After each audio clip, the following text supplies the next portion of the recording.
Tamam qardaş oğlu, xoş gəlmisən. Gəl bax inşallah. Bax bu damazlıq şeylərimin hamısını qardaş satıram. Bax. Birdir hamısı. Bax əksəriyyəti birdir. Onun köməkliyi ilə satım. Yaxşı malla, yaxşı maşınla barter edirlər.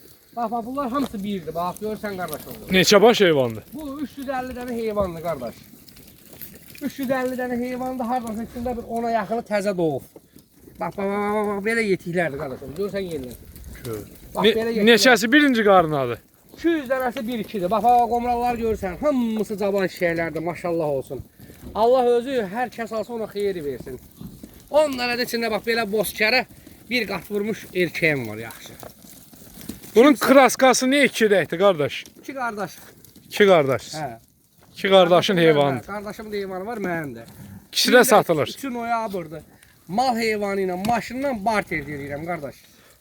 Köməkli yerlə qazanalarım satın. Mənim nömrəmi qoy ora. Öz nömrəmi qoy özümə zəhmət. Allah özü hər kim alsa xeyir versin ona.